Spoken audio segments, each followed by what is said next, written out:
Se você não estudou direito, o título desse vídeo pode parecer pouco claro. A que caso de explorador de caverna esse cara tá falando? São os mineiros que ficaram presos no Chile? Os meninos na Indonésia? E esses foram acidentes, como o PNA seria aplicado aí? Mas, por outro lado, se você é advogado ou estudou direito em algum ponto da vida, entendeu exatamente o que eu estou dizendo e até porque pergunto se feriu ou não o PNA. A questão é que existe um livro muito famoso entre estudantes de direito chamado The Case of the Speluncan Explorers, escrito em 1949 por Lon Fuller, um professor de filosofia do direito da Universidade de Harvard, nos Estados Unidos. Esse professor de Harvard aqui é do tipo de verdade pra valer, tá? Não é no sentido que tem tomado a expressão por aqui ultimamente. A tradução mais adequada talvez fosse o caso dos exploradores espeleólogos, mas talvez porque muita gente não saiba que espeleologia é o estudo de cavernas, ou talvez porque spelunkian não seja exatamente a tradução de espeleólogo, o livro recebeu por aqui o nome O Caso dos Exploradores de Caverna. O livro conta uma história ficcional, escrita com o propósito de discutir várias coisas sobre o direito, sobre o conceito de justiça. Para que serve a justiça final? Qual é a origem do direito? O que é juspositivismo e jusnaturalismo? Por que isso afeta o julgamento? Além disso, discute as várias gradações que tem nessa discussão entre o juspositivismo versus jusnaturalismo. Porque, como a gente viu, os sistemas jurídicos no mundo todo, na verdade, usam uma mistura dessas coisas. Ou seja, embora seja um livro de ficção, permite verificar a sutileza e importância desses temas. Realmente é um livro muito bom e didático sobre isso. Acabou sendo rapidamente adotado em todo o mundo por méritos, conforme espero apontar na continuação. Praticamente qualquer aluno de direito de qualquer universidade do mundo se depara com esse livro, tipicamente no primeiro período ainda, na cadeira de introdução ao estudo do direito ou outra cadeira introdutória qualquer. Alguns professores usam para fazer um debate em sala de aula, outros usam para fazer um julgamento simulado, um trabalho em grupo, mas a ideia é sempre ler o caso e discutir esses conceitos. Se você procurar na internet, vai achar vários exemplos do uso do livro para ensino do direito tradicional. Mas lógico, podemos fazer isso também do ponto de vista libertário. Antes de continuarmos o vídeo, aproveite para curtir e se inscrever na página. Clique no sininho para ser avisado de novos vídeos. O caso dos exploradores de caverna fere o PNA?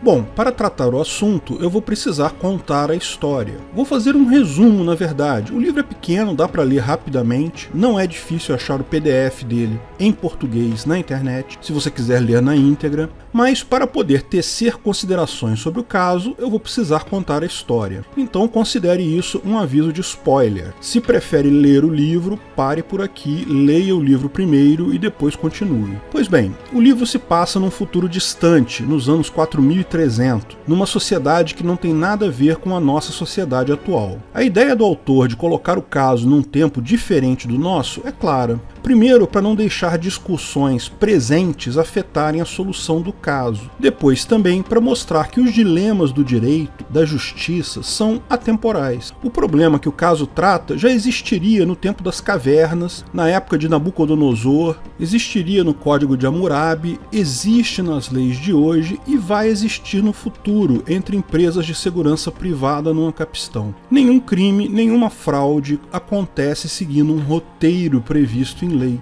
É sempre algo totalmente inesperado. Lógico, a tecnologia e o conhecimento permite amenizar o problema, mas como já expliquei no vídeo quais os limites da justiça privada, não existe justiça perfeita. A justiça sempre vai ter problemas porque lida com um número enorme de incerteza. Então, nesse ano lá no futuro, um grupo de 5 exploradores de caverna amadores, eles faziam parte de um clube de espeleólogos amadores, resolveram fazer uma excursão para uma caverna próxima. Coisa rápida, levaram comida e água para um dia só, equipamento e coisa e tal. Eles não são profissionais, mas já têm alguma experiência, então lembraram de avisar suas famílias para onde iriam, quanto tempo iriam levar, esse tipo de coisa, e avisaram também no clube de espeleólogos amadores para onde eles estavam indo, quanto tempo iam levar e tudo mais. Eles começaram a explorar a tal caverna quando acontece um desmoronamento que bloqueia a entrada da caverna, e agora eles não têm como sair e não têm como se comunicar. Estão todos fisicamente bem lá dentro, o lugar é grande, tem água corrente, um riacho subterrâneo qualquer, alguma coisa assim, mas eles não têm como avisar o que aconteceu. Chegou o fim do dia, as esposas e os outros amigos lá do clube de exploradores de caverna da região dão falta dos caras e avisam então a empresa de segurança privada que os caras subscrevem. Tá bom, ok, no livro é um pouco diferente a história, eles avisam a polícia, mas isso é porque o autor não percebeu uma falha óbvia. Tantos anos no futuro, na verdade daqui a 30 anos já, certamente não haveria mais polícia pública como conhecemos hoje, apenas empresas de segurança privada do tipo Hopiana. Como já expliquei no vídeo, o que é uma sociedade de leis privadas. Mas vocês vão ver que os dilemas da justiça não morrem com a morte da justiça estatal. Pois bem, a empresa de segurança privada chega ao local, percebe que houve o deslizamento e, como está dentro do contrato de seguro, inicia as escavações para libertar as pessoas que estão lá. O problema é que a quantidade de terreno que desabou é muito grande, então será necessária uma verdadeira obra de engenharia para chegar até onde os caras estão. Algo similar ao que aconteceu com os mineiros do Chile, você lembra desse caso, não é? Mas tem mais algumas complicações. Primeiro que, ao começarem as escavações dessa obra, ocorre um novo deslizamento e outras 10 pessoas morrem. 10 operários que foram trabalhar nas obras para salvar esses 5 acabam sofrendo um acidente e morrendo. Foi um acidente totalmente imprevisível, mas olha que coisa, 10 pessoas já morreram para salvar as 5 que estão presas. A empresa continua a escavação até que, em determinado momento, conseguem ao menos se comunicar com os exploradores. Nisso já haviam passado 20 dias que os exploradores estavam lá. Parece que um deles tinha um radiocomunicador, mas só funcionava a distâncias curtas, ou estava quebrado e conseguiram consertar. Eu confesso que eu li o livro já faz algum tempo, esses detalhes eu esqueci. Mas não importa, o importante é que agora eles conseguem ao menos conversar com os caras. Com isso surge o nosso personagem principal da história, um dos exploradores chamado Roger Wetmore. É ele quem entra em contato com a equipe de resgate e avisa que estão todos fisicamente bem, que eles têm água à vontade, tem um rio subterrâneo lá, alguma coisa assim, mas eles estão todos com muita fome porque trouxeram comida só para um dia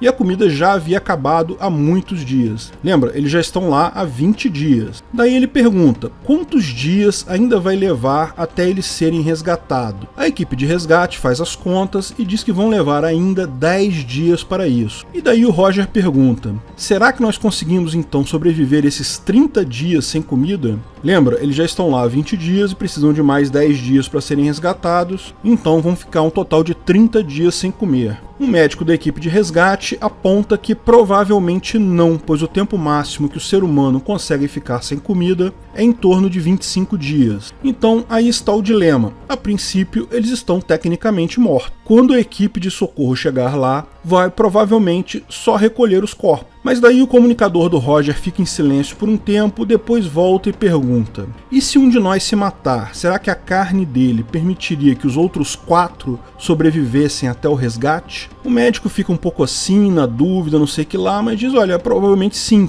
deve ter pouca carne, porque ele já está em jejum há 20 dias, pode ter doenças, canibalismo é muito ruim para isso, mas um pouco que eles consigam comer já deve dar para sobreviver por mais alguns dias, e daí daria tempo para eles serem resgatados. É nojento e antissanitário comer carne humana, mas no caso pode ser a diferença entre a vida e a morte. Realmente, isso parece uma solução extrema, mas é difícil pensar em outras soluções. Eles poderiam cada um cortar suas próprias pernas e comê-las, mas, imagino, estavam todos muito debilitados e conter o sangramento de uma perna cortada seria algo muito complicado numa caverna, acabariam morrendo de hemorragia. Também existem algumas imprecisões científicas no caso. O fato do ser humano, em média, sobreviver 25 dias sem comida não significa que todos eles vão morrer no dia 25. Uma população normal, alguns já teriam morrido antes do dia 20 e outros sobreviveriam bem mais do que 30. 25 é só uma média. Mas o dilema é mais lógico do que científico. Vamos nos ater à lógica do livro. O dilema deles é que, se um morrer, os outros 4 podem sobreviver. Caso contrário, os 5 morrem no final.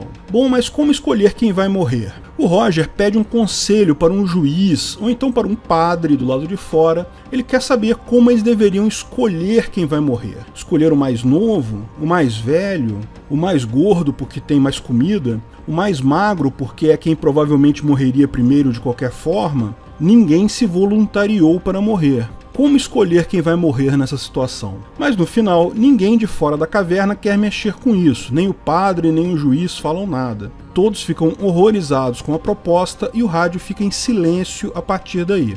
Os próximos passos do que aconteceu a gente só fica sabendo depois de 10 dias, quando os 4 exploradores são finalmente resgatados. Quem morreu? Bem, exatamente o Roger Wetmore, que foi quem propôs a coisa toda. Mas o que aconteceu? Como escolheram ele? Segundo o relato dos sobreviventes, após a última comunicação, eles conversaram entre eles e decidiram que a melhor forma de escolher seria tirando na sorte. Eles acharam um par de dados que estava lá entre as coisas deles e iriam sortear um que seria morto. Então, em tese, havia um contrato entre eles. Começaram a lançar os dados, mas quando chegou na hora do Wetmore jogar os dados, ele mudou de ideia, desistiu do acordo. Os outros ficaram revoltados, porque já haviam combinado, já haviam até iniciado a executar o sorteio. Mais que isso, se ele se recusasse a participar e outro fosse morto, ele acabaria se beneficiando sem ter participado do risco. Mas o Wetmore ficou irredutível, não aceitaria participar de jeito nenhum.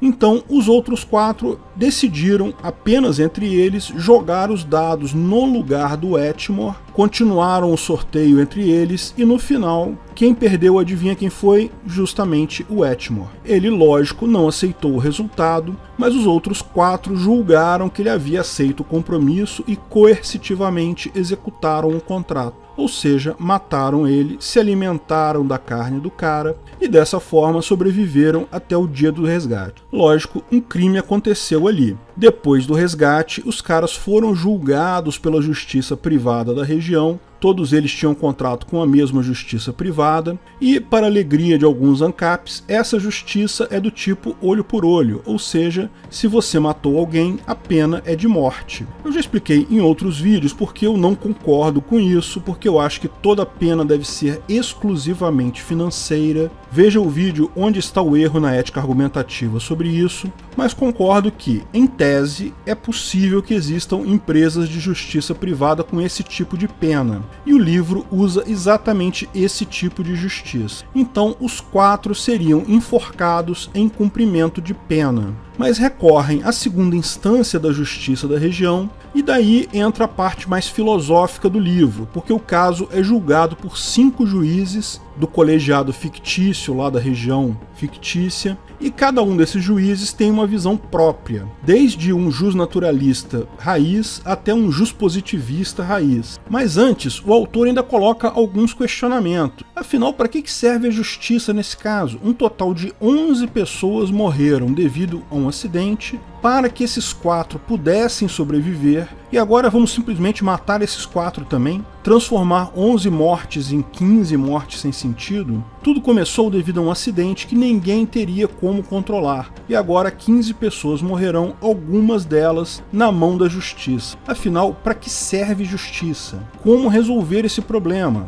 Mas sim, um homem foi morto pela mão de outros homens. Então, como resolver esse problema? Aqui cabe um ponto que eu costumo sempre mostrar nos vídeos. É uma visão muito comum entre pessoas de que existem pessoas do bem e pessoas do mal, e que a tarefa da justiça é simples, é só identificar. E que a tarefa da justiça é simples, é só identificar as pessoas que são do mal, colocar elas na cadeia, ou como preferem muitos, matar essas pessoas do mal. Bandido bom é bandido morto, é uma frase comum de se ouvir por aí, até em grupos libertários. Na prática, porém, o que se observa no dia a dia do direito é que não existem pessoas essencialmente do bem, nem pessoas essencialmente do mal. O que existe é um monte de gente mais ou menos boa e mais ou menos ruim que acaba fazendo merda e gerando prejuízo, tipicamente em situações extremas, mas principalmente é muito difícil alguém saber exatamente o que aconteceu e até onde vai a culpa de cada pessoa em um crime. Ah, mas esse caso é um caso muito específico, são pessoas presas numa caverna,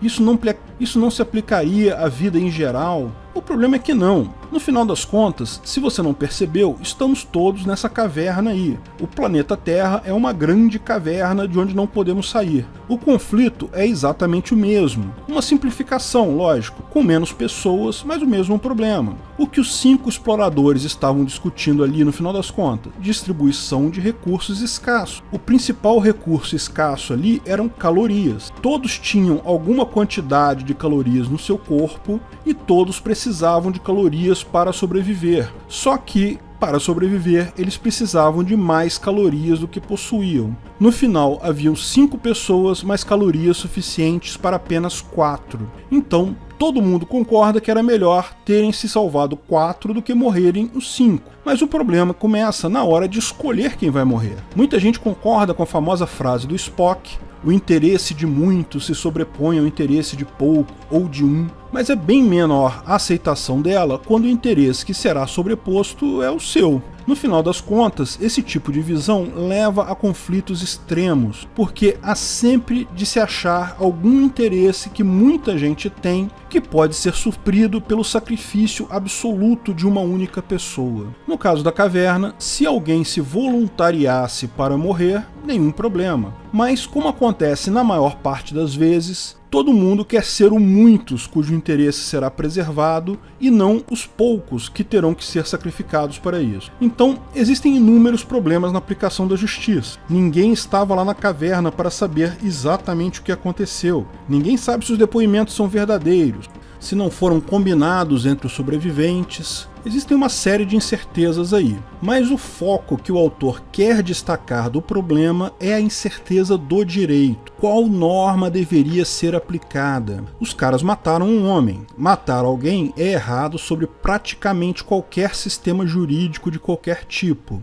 Ainda assim, parece uma morte justificada. Para demonstrar a diferença entre as visões juspositivistas e jusnaturalistas, o autor coloca os votos dos juízes como diferentes pontos do espectro entre esses dois extremos. O primeiro juiz é um juspositivista Nutella. Ele aponta que não há como fugir ao positivismo da lei. Se a lei diz que matar alguém é punível com pena de morte, então a pena de morte tem que ser essa daí mesmo, mas ele diz que se sente sensibilizado com a situação. Ou seja, é o juspositivista que percebe que aquele rabisco no guardanapo é uma besteira, mas ainda se sente preso ao guardanapo de estimação dele. O máximo que ele faz é pedir a comutação da pena, porque isso está lá na lei. Pela lei lá da agência de segurança fictícia, ele poderia pedir ao presidente da empresa de segurança a comutação da pena em prisão de 6 meses. Então ele pede isso. Repara que o que ele está falando aqui é simplesmente delegar a autoridade sobre o que é certo e errado para outra pessoa. Basicamente, jogar a lei no lixo. O segundo juiz é o jusnaturalista. É o único jusnaturalista de fato que tem nessa história. E ele apresenta 2 argumentos. O primeiro, ele assume que eles estavam sujeitos ao direito natural.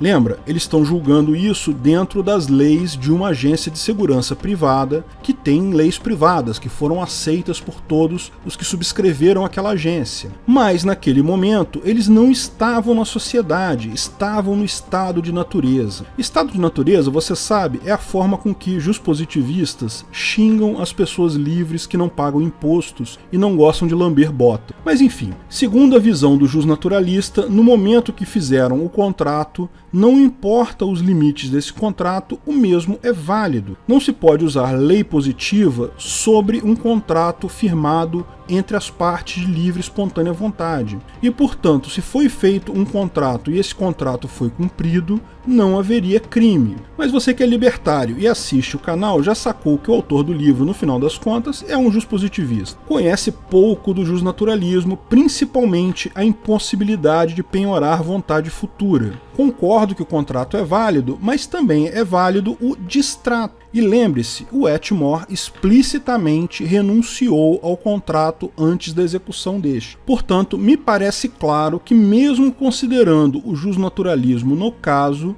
não mudaria a condenação. A pena, porém, deve ser considerada totalmente descolada do que está escrito na lei. Lei não serve para nada. O segundo argumento desse mesmo juiz, ele lembra que o objetivo final da justiça é preservar a vida. Quando falamos que a ideia de ética, que é a mesma ideia de um sistema legal, de um ordenamento jurídico justpositivista, é aquele que é um sistema de normas que visa garantir a convivência pacífica em sociedade. Isso significa, em última análise, menos morte. Portanto, não justifica matar mais gente do que foi necessário no decurso do fato. Note que aqui também é claro o argumento justnatural.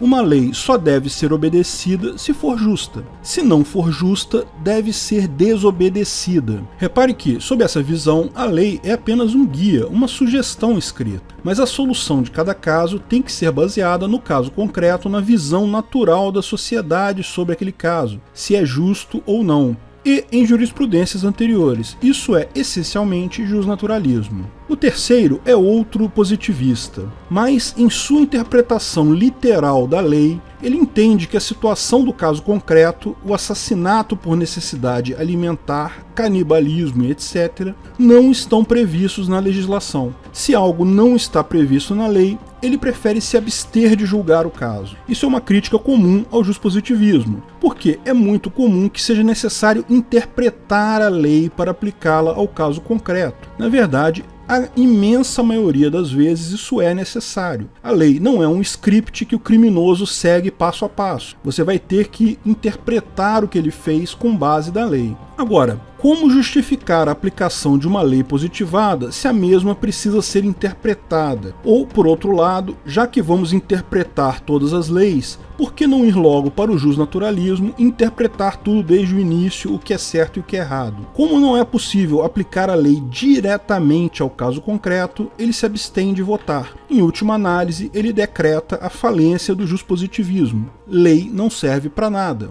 O quarto deles é o que eu mais gosto, é o justpositivista raiz. Ele analisa a coisa assim: o que está escrito na lei? Se matar alguém é pena de morte, certo? A lei foi aprovada no Congresso conforme o procedimento ditado na Constituição. Não há nenhuma outra lei dando condicionais a isso. Então o resto não interessa. Se é justo ou se é injusto, não interessa. O que interessa é o que está escrito na lei. A lei diz isso, não há outra lei contraditando, não há que se medir direitos, não há que se questionar nada. Não há dúvida sobre o processo de geração daquela lei, não há o que se discutir, a pena é clara. Curiosamente, esse é o mais sensato dos justpositivistas, o cara que se agarra à literalidade da lei. O que é certo e errado, o que é ético, o que é moral, não interessa. Interesse da sociedade, foda-se. Tá escrito na lei, tem que ser obedecido. E dessa forma, ele mostra a outra falha do justpositivismo, que é, se tomado ao pé da letra, a lei positiva acaba por não representar as pessoas que as criaram. O quinto deles é outro justpositivista, mas é um justpositivista new wave, cabeça aberta. Na verdade, expressa a visão do autor do livro sobre o caso. No final das contas, o argumento dele é muito parecido com o segundo argumento do justnaturalista, de que a lei precisa ser interpretada de acordo com a situação, que não se pode usar a lei diretamente, é preciso entender a realidade do caso, e ele coloca mais outras coisas do tipo: uma pesquisa de opinião da sociedade dizia que 90% da população acham que eles não deveriam ser mortos, e coisa e tal. A própria família do Wetmore não é a favor da punição. Enfim, da mesma forma, coloca a lei positiva como um mero guia. Deve ser obedecida quando essa lei escrita corresponder à lei justnatural, ou seja, quando for, por bom senso, justa. Mas deve ser descartada quando não corresponder à lei natural, ou seja, quando, por bom senso, percebe-se que é injusta, como era o caso. No final das contas, o julgamento termina empatado 2-2, com uma abstenção, e como isso é uma corte de recurso, isso não muda o julgamento da primeira instância e os 4 acabam enforcados. Mas isso daí é só um detalhe. O importante do livro é justamente a discussão do caso sob os vários pontos de vista. Note como o juspositivismo não resolve nada. Quando o certo e o errado são claros e óbvios numa situação, decide-se facilmente de acordo com a lei. Mas daí não precisava de lei, porque já é claro o que é certo e o que é errado. Quando o certo e o errado são nebulosos, a lei não ajuda em nada, porque se torna impossível segui-la sem interpretá-la, ou seja, sem enxergar o certo e o errado da forma jusnatural. Ou seja, de uma forma ou de outra, a lei positiva não ajuda em nada.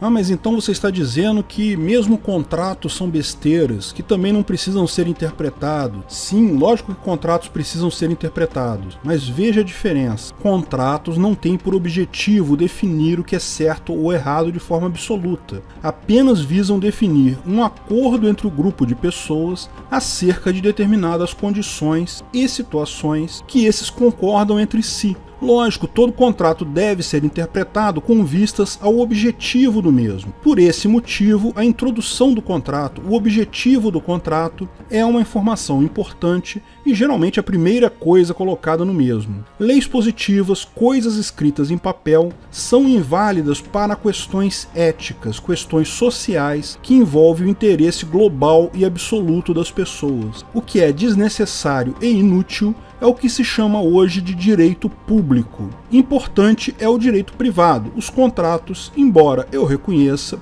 podem haver linhas tênues entre as duas coisas. O próprio exemplo mostra isso. Os defensores do juspositivismo de vez em quando levantam outras justificativas. A grande justificativa para o juspositivismo é a questão da segurança jurídica. Pessoas precisam planejar seus negócios, as suas ações, e ajuda muito ter um manual de instruções com um monte de regrinha escrita sobre o que é certo e o que é errado. Se o certo e o errado dependem de um bom senso, de uma coisa subjetiva, como planejar um projeto, como realizar uma ação e ter certeza de que ela não vai ser considerada um crime mais adiante. O que iria impedir um juiz de julgar contra você? Precisamos de leis escritas certinhas justamente para evitar a insegurança jurídica. Mas esse papo de usar juspositivismo para dar segurança jurídica é a típica solução estatal de quebrar suas pernas e depois te dar uma muleta. No caso, como vimos, uma muleta quebrada, porque não funciona. Todo o problema da segurança jurídica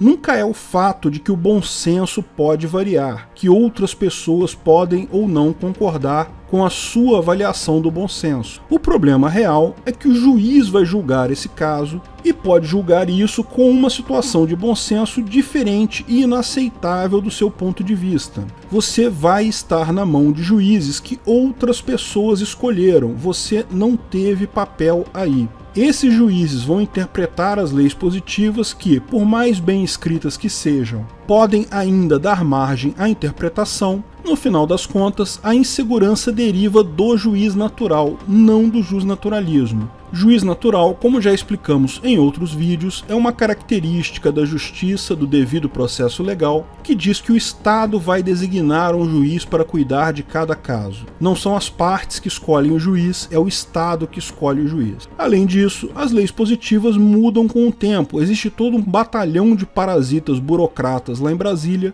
parindo milhares de leis idiotas todos os dias. E você não pode escolher quais dessas leis se aplicam a você. Tanto quem escreve as leis quanto quem interpreta as leis tem um poder enorme na sociedade. Porque eles escrevem boas leis, porque tomam boas decisões? Não, porque eles têm o poder da coação. Eles têm a força nas mãos. Daí que vem a insegurança jurídica. Porque saber o que é certo e o que é errado é muito simples. O problema todo são os políticos que inventaram milhões de leis aleatórias e juízes obrigatórios coercitivos que julgam conforme seus narizes estão coçando naquele dia. Isso é o que gera a insegurança jurídica. Então, os governos prometem leis melhores e mais específicas e vão criando mais e mais muletas quebradas em cima de muletas quebradas, sem nunca resolver o problema. Países com mais tradição jusnatural, por exemplo, países que usam a common law, têm historicamente uma segurança jurídica muito maior. justamente por essa limitação dada a legisladores de parirem novas leis e pela evolução natural das boas decisões. Explicamos isso no vídeo O PNA é uma lei? Nos países positivistas, por mais que se diga que o positivismo serve para dar segurança jurídica, o que se observa é uma maior insegurança jurídica, que muita gente até atribui como causa do fracasso econômico desses países. Eles têm insegurança jurídica, então criam mais leis para melhorar a segurança jurídica, mas isso só piora, vira um ciclo vicioso. Eu até entendo que no início desse ciclo, na era da informação restrita e assimétrica, não haviam outras alternativas e leis positivas e tribunais coercitivos eram tudo que se podia fazer. O argumento do Kelsen só era tão natural para ele porque, na época dele, não existiam sequer alternativas. Qualquer outro processo baseado em bom senso e jurisprudência levaria tempo demais. Mas, mesmo nessa época, já pode-se ver que a imprecisão quando a lei for aplicada pode ser grande. Fica claro para todo mundo que a lei positivada não serve para nada. Hoje ela não é sequer mais necessária. Decisões podem ser resolvidas por tribunais privados com muita facilidade, apenas com base em leis jusnaturais e jurisprudência. Isso não significa justiça perfeita, tá? Existem várias outras imprecisões no processo jurídico que jamais seremos capazes de superar. Por exemplo, quem garante que os sobreviventes contaram a verdade e eles simplesmente não mataram o cara e depois só inventaram esse papo de contrato? Mas esse problema acerca da incerteza do direito pode ser minimizado admitindo o óbvio. Leis positivas não servem para nada. Juspositivismo é só uma muleta quebrada. Porque, em qualquer caso concreto, quando a resposta é clara, quando é fácil dizer quem está com a razão, quem está certo e quem está errado, ninguém precisa da muleta. Não importa o que está escrito na lei, a justiça anda sozinha. Por outro lado, quando a resposta não é clara, usar a muleta não ajuda em nada e você acaba tendo que andar com a própria força de qualquer jeito. Ou então vai acabar caindo no chão, como acontece no caso ficcional retratado. Mas também acontece em casos todos os dias em todos os tribunais por aí. Jogue fora essa muleta quebrada, porque ela é desnecessária e até perigosa. Você pode sofrer um acidente se confiar nela. Sem contar que, imagina, sem lei positiva não é necessário Congresso, assembleias, judiciário. Olha o quanto a sociedade pode economizar só jogando fora essa muleta quebrada. Obrigado por assistir nosso vídeo. Comente abaixo se tiver dúvidas ou sugestões de novos temas.